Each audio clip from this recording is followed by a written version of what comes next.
Uh, Baik, kita akan masuk di sini di sesi question and answer atau Q&A. Baiklah, mungkin bisa dijawab dengan Dr. Festri dengan Dr. Maya. Pertanyaan dari Ibu Siska Levi. Apa tindakan nyata yang dapat kita lakukan untuk masyarakat kita yang abai bahkan tidak peduli penularan COVID ini, sedangkan kita tahu saat ini rumah sakit dan fasilitas ventilator sangat terbatas. Oke, mungkin bisa dijawab dulu dari Dr. Kestri.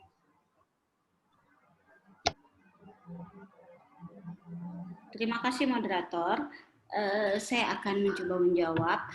Tindakan nyata yang dapat dilakukan untuk masyarakat kita yang abai bahkan tidak peduli tentang penularan COVID ini. Sedangkan kita tahu saat ini rumah sakit dan fasilitas sangat terbatas. Ini yang tadi saya bilang, kategori abai. Kategori abai ini kita perlu melakukan suatu edukasi. Kita butuhkan edukasi ataupun penyuluhan tentang bagaimana cara proteksi untuk virus ini, kemudian bagaimana secara pendekatan kita kepada mereka bahwasannya agar mereka paham dengan kita mengharapkan mereka tahu lebih dalam di mana tingkat pengetahuan yang lebih tinggi kita menghasilkan perubahan sikap dan perilaku ataupun tindakan dari mereka.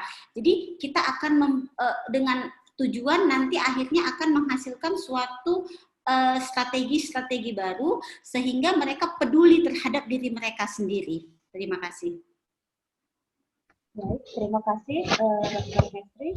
Mungkin Dr. Maya bisa menambahkan? Ya, kalau untuk tindakan nyata itu kita coba dari melihat dari penyebaran atau bagaimana memutuskan mata rantainya. Sebenarnya kalau kita lihat itu abai berarti dia perilakunya yang harus diperbaiki. Nah, bagaimana perilaku diperbaiki? Tadi Dr. Destri sudah menjawabkan. Ada tadi materinya atau diskusinya itu adalah komunikasi. Saya sangat setuju sekali dengan komunikasi itu. Komunikasi yang benar, kemudian pendekatan, kemudian adanya informasi yang saat ini ada beberapa informasi yang tidak ilmiah.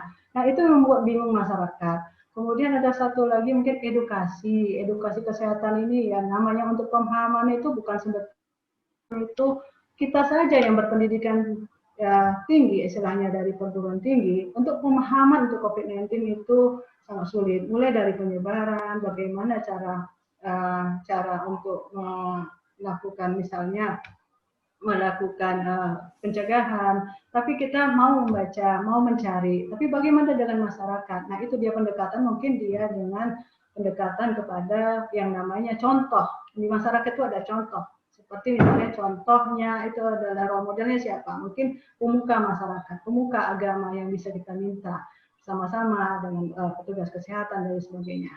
Nah, ini untuk kepeduliannya. Nah, itu saja saya rasa. Kalau untuk fasilitas ventilator sangat terbatas karena memang kita sistem kesehatan nasional kita yang memang terbatas dengan jumlah penduduk yang 267 juta jiwa, sangat terbatas.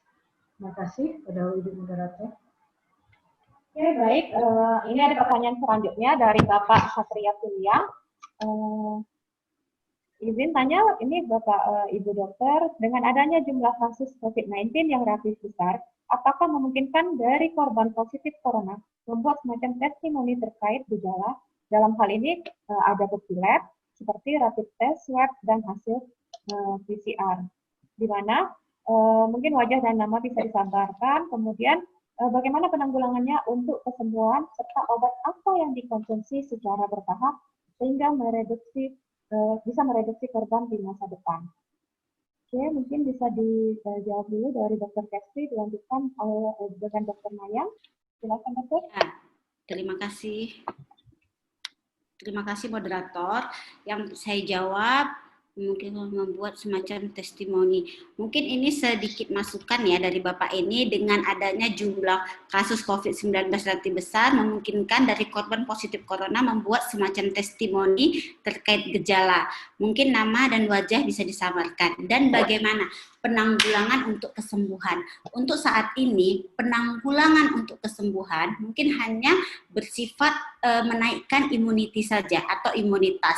Tidak ada obat pasti yang bisa dikonsumsi karena kita sedang menunggu vaksin, di mana vaksin kita sedang dilakukan uji coba ketiga, sehingga bisa itu. Sekian dari saya. Kemudian saya tambahkan sedikit untuk kasus-kasus COVID-19 ini sebenarnya sangat-sangat dibutuhkan komunikasi, karena pengertian dasar dari komunikasi itu adalah dari tidak tahu menjadi tahu, sehingga setelah dia menjadi tahu menjadi suatu pengetahuan.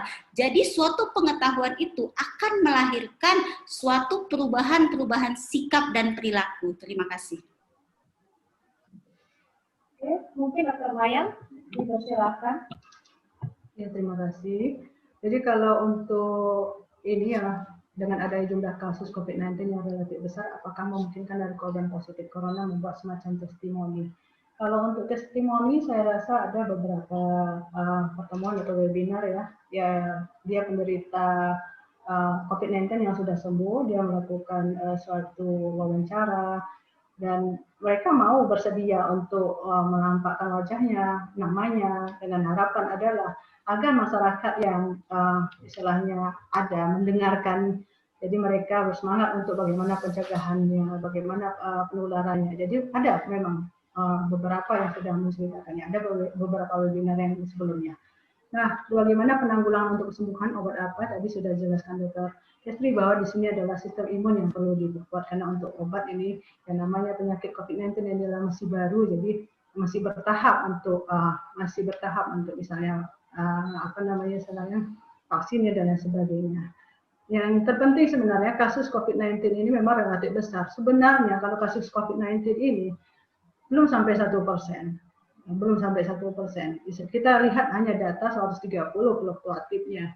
Istilahnya kalau kita lihat seharusnya kasus kita ya seperti yang ada kasus yang ada di beberapa negara yang bebas dari istilahnya COVID-19 seperti Vietnam dan lain sebagainya. Mereka melakukan itu adalah tracing ya lebih sangat masif, sangat cepat, sehingga mereka tahu mana yang perlu diobati dengan segera dan lain sebagainya. Jadi kita dari mulai bulan 3 sampai bulan 8 masih 130 untuk trace dan tracingnya. Jadi berharap ada kerjasama antara dinas kesehatan dan laboratorium untuk mempercepat dari penemuan dari COVID-19. Mungkin untuk penambahan kasus ya kita nggak tahu, tapi mudah-mudahan dengan kasus yang dapat kita akan membuat suatu kebijakan. Setelahnya pemerintah bisa membuat suatu kebijakan. Mungkin itu aja Dr. Faradiba. Baik, terima kasih Dr. Kestri dan Dr. Maya. Kita masuk ke pertanyaan selanjutnya. Ini datang dari Bapak Afrizal. Dengan kondisi sekarang yang belum merdekanya kita dari corona, apakah tindakan yang harus dilakukan pemangku kekuasaan dalam hal kebijakan-kebijakan kesehatan untuk bangsa Indonesia? Baik, untuk Dr. Kestri, dilanjutkan dengan Dr. Maya, mungkin bisa menjawab pertanyaan dari partisipan kita. Terima kasih. Saya akan menjelaskan secara singkat karena ini ranah slide-nya slide Dr. Mayang. Ya, dengan kondisi sekarang yang belum merdekanya kita dari corona, apakah tindakan yang harus dilakukan pemangku kekuasaan dalam hal kebijakan kesehatan untuk bangsa Indonesia? Tindakan yang dapat dilakukan tetap berbalik lagi ke ilmu kesehatan masyarakat, di mana kita juga harus mengutamakan 2 poin penting dari Kesmas, yaitu preventif, promotif, dan preventif. Selain itu juga yang paling utama tetap adalah komunikasi. Karena dalam Kesmas kata kuncinya adalah komunikasi merupakan suatu kunci keberhasilan. Mungkin selanjutnya dilanjutkan oleh Dr. Mayang, silahkan. Ya, terima kasih Dr. Kestri. Dengan kondisi yang belum merdeka dari COVID, untuk bebas pandemi menurut WHO itu pandemi ini beberapa dekade ke depannya. Memang kalau untuk lihat kasus sejarah wabah sebelumnya, bahwa kasus-kasus yang wabah sebelumnya itu meningkat, yang kita perlukan adalah jangan sampai ada fase erupsi. Fase erupsi itu adalah kasus kematian yang sangat tinggi, dan kita berharap adanya pemeriksaan spesimen yang meningkat, maka akan kita bisa melakukan kebijakan, misalnya melakukan tracing dan treatment bagi yang positif tapi mungkin tidak ada gejala dengan melakukan isolasi mandiri. Jadi kalau kebijakan kesehatan, kalau untuk pemerintah ini masukan dari saya ya sebagai bidang kesehatan, itu adalah 3T tadi, tracing, kemudian trace dan treatment.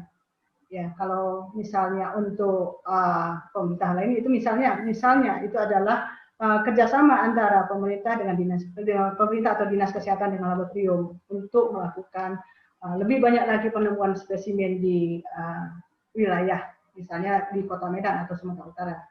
Jadi mungkin itu aja yang saya masukkan. Terima kasih buat Dr. Maya dan Dr. Desi. Baiklah, ini pertanyaan berikutnya dari Anonymous Attendee. Apakah benar bahwa COVID-19 sebagian besar mengenai masyarakat status sosial menengah dan tinggal di perkotaan, sehingga banyak masyarakat pedesaan tidak mau menggunakan protokol kesehatan COVID-19, misalnya di daerah Tembung, Marelan, serta Langkat. Mereka malah heran melihat kita pakai masker, apalagi face shield. Perlu diturunkan langsung ke masyarakat. Oke, ada tanggapan dari Dr. Mayang dan Dr. Kestri? Ya, COVID-19 ini tidak mengenal status usia, tidak mengenal status ekonomi, status sosial, dan usia. Tadi saya paparkan di slide saya. Usia berapa saja bisa terkena, bahkan tanpa ada penyakit pendukung. Contohnya, banyak nakes-nakes yang usia muda juga udah tumbang. Kedua, status sosial ekonomi tidak mempengaruhi. Yang mempengaruhi adalah itu tadi pola hidup kita. Apakah kita masih gentayangan, jalan-jalan di kerumunan, nah kita masih tidak menggunakan masker, tidak menjaga kebersihan tangan kita. Jadi jawabannya tidak. Jadi COVID-19 tidak mengenal status ekonomi. Siapapun bisa terkena. Terima kasih Dr. Kestri. Saya tambahin aja. Ini disebutkan daerah Tembung, Marelan, Langkat ya. Ya, menyebut daerah, tapi memang ya kalau kita jalan ke sana seolah-olah COVID-19 itu nggak ada harga dirinya. Jadi kalau sebagian masyarakat status sosial, kita lihat determinan sosial tadi. Determinan sosial yang paling bawah itu adalah perilakunya, gender, karakteristiknya ya. Jadi kita tidak ada membedakan antara status sosial menengah dan perkotaan. Dan pendidikan yang status sosial tinggi, kemudian ada juga beberapa yang mungkin kalau di daerah itu adalah kena imported case ya, imported case dari zona merah ke zona hijau yang perpindahan, misalnya mudik misalnya. Jadi kalau kita lihat ya status sosial menengah, ada juga yang status sosial tinggi, pendidikan yang tinggi juga mengalaminya. Dan ini tergantung dari mutasi atau perubahan dari tadi saya bilang viral load misalnya, atau perubahan bagaimana ya keadaan dari kondisi dari seseorang itu. Jadi tidak bisa dibandingkan bahwa ini menengah COVID-19 sukanya pada yang rendah, itu tidak ada itu. Jadi kalau kita lihat itu adalah perilakunya. Jadi di daerah-daerah yang di sekitar Kota Medan itu perilakunya yang saya perhatikan. Masker itu seperti sesuatu hal yang aneh. Tapi di kota juga malah masker pakai face shield, tapi tak pakai masker juga. Jadi yang mana yang perlu diapain? Pakai face shield, tapi masker tidak. Padahal WHO yang menganjurkan itu adalah masker, bukan face shield. Kita kalau lihat dari sejarah dari wabah kemarin, itu mana ada face shield. Memang dulu belum buat mungkin ya. Tapi memang masker adalah yang intinya. Yang paling ekonomis adalah masker. Tergantung mau masker kain atau mau masker medis dan lain sebagainya. Apakah perlu turun langsung ke masyarakat? Nah ini dari kebijakan masing-masing, dari wilayahnya masing-masing. Jika memang mungkin kan lebih baik dia memberinya langsung ke masyarakat melalui edukasi langsung. Mungkin itu Dr. Paradiba. Oke, baik, terima kasih Dr. Maya. Mungkin sama-sama kita ketahui ya, mungkin acara-acara di TV mereka merasa aman, tidak memakai masker, tetapi hanya menggunakan face shield saja. Itu merupakan salah satu contoh yang salah dan tidak bisa untuk ditirukan. Baiklah, ini pertanyaan untuk Dr. Catherine dari Dr. Gigi Armansyah Putra. Bagaimana dengan penanganan jenazah? Apakah sudah sesuai? Jika kita lihat dalam teori pencegahan adanya engineering atau rekayasa, kita terkadang takut dengan jenazah, namun terhadap kontak erat, kadang kasus suspek dan kadang kasus konfirmasi yang tidak sinkron dalam pencegahannya.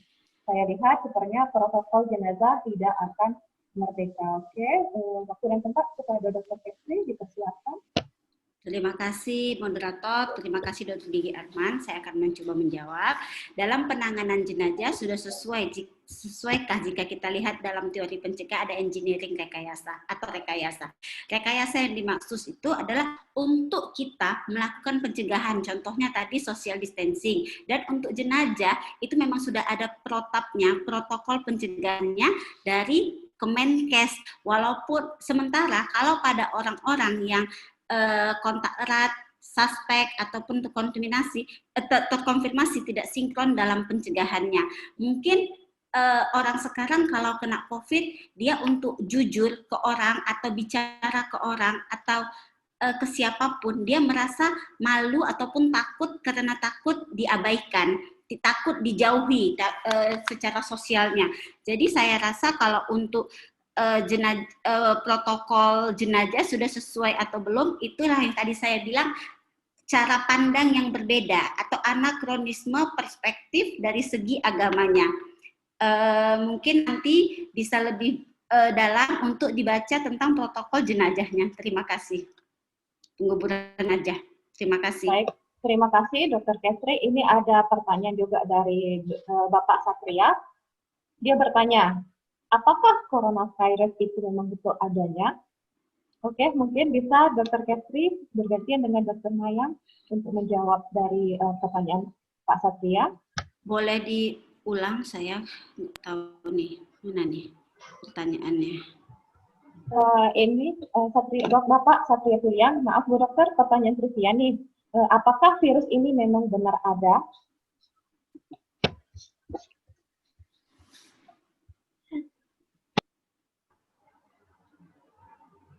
Mungkin Dr. Mayang duluan atau Dr. Catherine? Boleh? Oh, virus COVID-19 benar ada.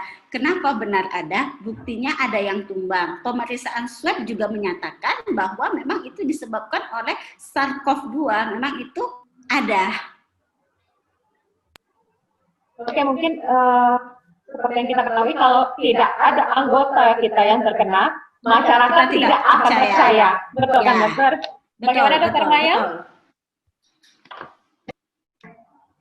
Kalau untuk sebagian memang ada masyarakat yang tidak percaya apakah itu virus memang benar ada, terutama yang di daerah-daerah yang mungkin dapat informasi yang tidak jelas ya. Jadi kalau virus COVID-19 itu sebenarnya dari 2003, kalau untuk virus corona itu memang ada 2003, itu ada SARS awal-awal, kemudian pada tahun 2009 ya keturunannya, sekarang ada terbentuk strain-nya ya istilahnya perbedaan dari bentuk dari corona itu sendiri. Cuman sekarang ini saat ini virus corona itu menjadi SARS-CoV-2 untuk COVID-19, nama kerennya adalah COVID-19, kalau sebenarnya adalah SARS.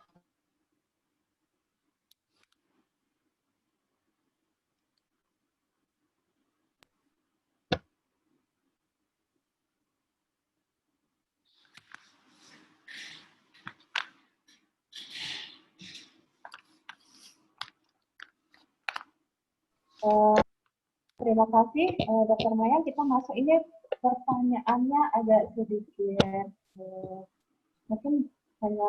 mungkin bisa stakeholder yang menjawab ya, tapi di sini kita coba bantu jawab ya Dr. Jeffrey dan Dr. Maya. Mungkin jumlah korban COVID-19 terus bertambah. Di mana peran Departemen Kesehatan? Serta di sini pertanyaan dari Anonymous Attendee. Teman-teman di Medan banyak share pesta pernikahan. Apakah tidak ada peran Pemda dalam hal ini? Boleh dijawab untuk Dr. Catherine dan Dr. Maya bergantian? Iya, terima kasih. Kalau bicara tentang Departemen Kesehatan, bicara tentang peran Pemda, mohon maaf, di sini ranah kita adalah ranah diskusi, ranah sharing. Mungkin bukan kapasitas saya untuk menjawab dari hal Departemen Kesehatan ataupun peran Pemda. Mohon maaf, terima kasih.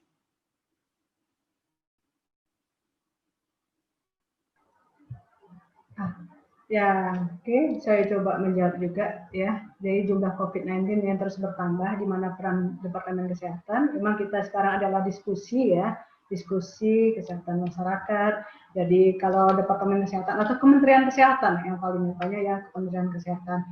Peran Kementerian Kesehatan sudah banyak sebenarnya, peran dari mulai protokol kesehatan, kemudian kebijakan-kebijakan yang lain ya, memang bukan ranah kami. Cuman kalau kita lihat sudah berusaha untuk melakukan tracing dan beberapa wilayah juga sudah melakukannya. Jadi berharap memang ada kerjasama antara Kementerian Kesehatan dan Dinas Kesehatan setempat juga sebaiknya ya, kemudian bekerjasama dengan laboratorium untuk menemukan dari kasus-kasus terkonfirmasi. Gitu. Cuman kemudian yang kedua itu ada saya sambung langsung ya, itu ada banyak pesta pernikahan. Apakah tidak ada peran Pemda? Nah ini juga sama ya, kita juga sulit menjawabnya. Dan sebaiknya ini secara pribadi yang melakukan kegiatan atau melakukan misalnya mengadakan pesta, sebaiknya lakukan protokol kesehatan untuk sendiri, karena kita ya sebagai yang punya pesta, mungkin Pemda setempat tidak melakukan pembatasan atau gimana ya untuk kebijakannya, tapi bisa kita sebaiknya melakukan suatu aturan untuk supaya jangan kitanya sendiri yang punya pesta itu tertular atau malahan istilahnya gimana ya, jangan sampai terjadi apa-apa di keluarga kita sendiri. Jadi mungkin dengan Dokter Kesti. Ada tambahan, Kes? Enggak, udah cukup. Iya, kita bukan ranah kita nggak boleh jawab. Betul, dokter. Baik, ini ada pertanyaan dari Dokter Julia Maulina. Data yang dibaca di media kabupaten kota, sepertinya sedikit yang masuk jalur merah, malah kebanyakan jalur hijau. Apa penyebabnya? Mungkin bisa dibantu jawab untuk Dokter Mayang atas pertanyaan Ibu Julia. Saya dulu ya. Jadi data yang dibaca media kabupaten kota sedikit yang masuk jalur merah, malah kebanyakan jalur hijau. Sedikit yang masuk jalur merah, malah kebanyakan jalur hijau. Agak bingung saya ini. Lebih banyak yang telah jalur merahnya sedikit, tapi jalur hijaunya banyak. Berarti tingkat kesadaran masyarakat untuk melakukan pencegahan COVID-19 sudah semakin meningkat. Jalur merah, jalur hijau ya. Jalur hijau, jalur aman. Jalur merah, jalur bahaya. Jadi berarti kalau jalur hijaunya lebih banyak, tingkat kesadaran masyarakat untuk mematuhi protokol pencegahan COVID-19 sudah mulai meningkat. Dalam kata lain, tingkat kesadaran masyarakat sudah mulai meningkat terhadap pencegahan virus ini. Atau saya tambahin sedikit, ya namanya jalur hijau, mungkin kita perhatikan dulu apakah di situ aktif melakukan yang 3T tadi, tracing dan treatmentnya, ataukah malahan karena di jalur merah yang mungkin yang dekat dengan ibu kota atau misalnya kota Madia, saya kota ya, lebih masif dia untuk penemuan konfirmasinya ya. Jadi kita lihat kasusnya itu tidak bisa mengatakan bahwa itu jalur hijau, tapi ada nggak pemeriksaan di sana? Nah kita mau lihat juga, tapi ya memang kalau untuk kasus konfirmasi itu sudah 481 kabupaten kota yang sudah terkonfirmasi dari 513 atau 515 kabupaten kota di Indonesia. Jadi tinggal sedikit lagi yang jalur hijau. Kebanyakan udah mulai ada. Di situ sudah ada yang positif rata-rata di 481 kota kabupaten tadi. Untuk yang terakhir pada tanggal 12 Agustus. Oke, itu aja mungkin. Baik, terima kasih Dr. Kesti dan Dr. Mayang. Di sini ada juga ada lagi pertanyaan seputar tentang penanganan jenazah. Kan cukup didesinfektan, kenapa harus pakai protokol yang lain? Oke, mungkin bisa dibantu jawabannya untuk oleh Dr. Kesti. Ya, terima kasih moderator dan terima kasih pertanyaannya dari Dr. Julfikri MKes. Ya, walaupun cukup dengan disinfektan, namun protokol dari Kemenkes tetap harus diikuti seperti sholat jenazah dan lain sebagainya. Di slide saya ada bisa dibaca protokol untuk jenazahnya. Terima kasih. Oke, silakan Dr. Maya. Apakah ada yang mau ditambahkan atau Saya rasa kalau untuk protokol itu sudah ada aturannya ya, sudah ada aturannya dari Kementerian Kesehatan. Ya kalau cukup disinfektan memang sih kalau untuk jenazah sudah mulai dari rumah sakit itu sudah dilakukan protokol ya di situ ya, protokol mulai dari apa namanya ya, yang saya tahu itu adalah misalnya lapisan-lapisan ya dari jenazah di itu. disinfektan lalu ditutup rapat dengan plastik ya. Sudah cukup sebenarnya dan tidak berlebihan harus menggunakan pakaian hazmat sampai hazmat level 3 sebenarnya. Ya, tapi ya namanya kebijakan yang kita sebagai masyarakat juga ya kita ikuti juga dengan protokol tersebut. Itu aja. Baiklah, ini mungkin ada beberapa pertanyaan, cuman karena keterbatasan waktu, terima kasih kepada Dr. Kestri dan Dr. Maya atas jawaban pada saat sesi Q&A sore hari ini. Mungkin sebelum kita menutup pertemuan kita hari ini, kita akan memintakan dari masing-masing pembicara untuk memberikan closing statement sebelum kita akhiri webinar hari ini.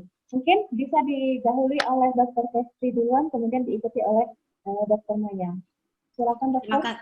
Terima kasih moderator. Sebelum kita tutup, izinkan saya membuat closing statement.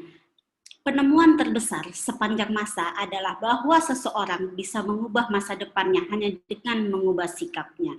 Dan ingat, waktu serta kesehatan adalah dua aset yang berharga, namun tidak pernah kita kenali harganya sampai mereka habis. Karena janji Allah tidak pernah mengecewakan. Dan bila kamu masih merasa kecewa, mungkin ada yang salah dengan imanmu. Maka mulai dari sekarang, pergunakan waktu sebaik mungkin, sebab peluang tidak selalu datang berulang. Tetap ikuti protokol pencegahan COVID-19 dan selalu jaga kesehatan. Karena kita bisa bebas dari COVID-19 berdasarkan protokol pencegahan COVID-19. Terima kasih. Assalamualaikum warahmatullahi wabarakatuh. Waalaikumsalam. Terima kasih Dr. Kestri. Untuk Dr. Maya Sari, silakan untuk closing statement-nya. Terima kasih kepada bersama.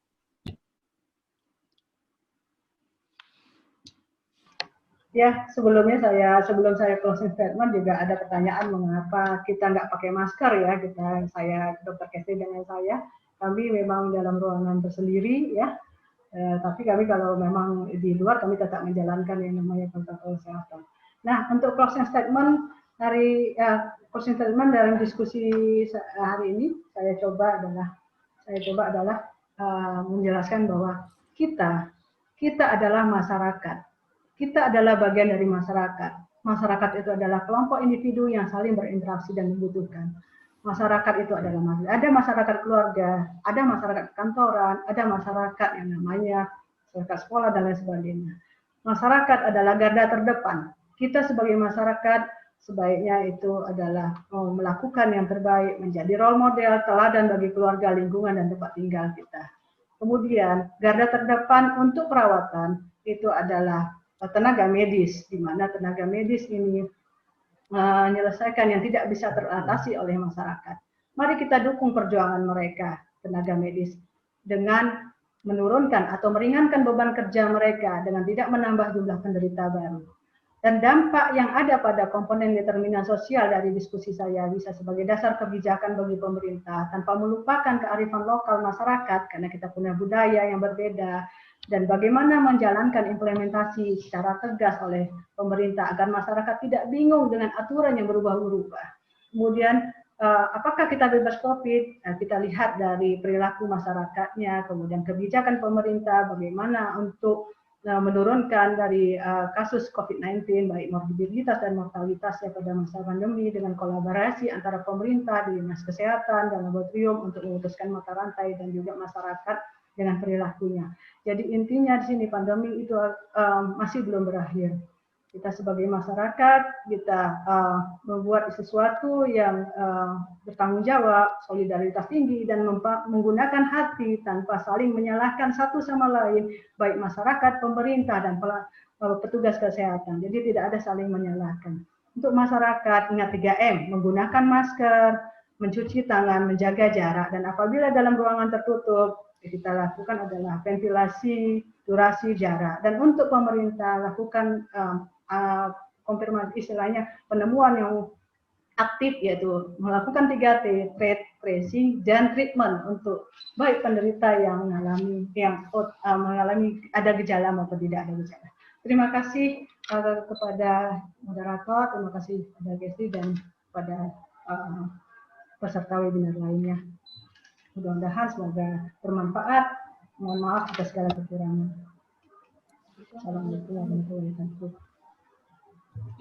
Baik, terima kasih kepada kedua narasumber kita yang luar biasa, Dr.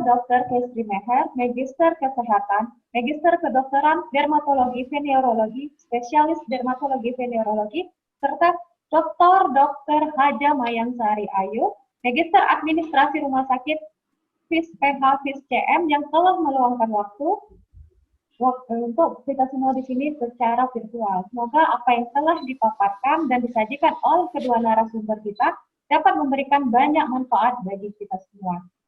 Semoga Indonesia dapat melalui pandemi COVID-19 dengan semangat gotong royong, mematuhi protokol kesehatan berupa memakai masker, jaga jarak, dan cuci tangan pakai sabun.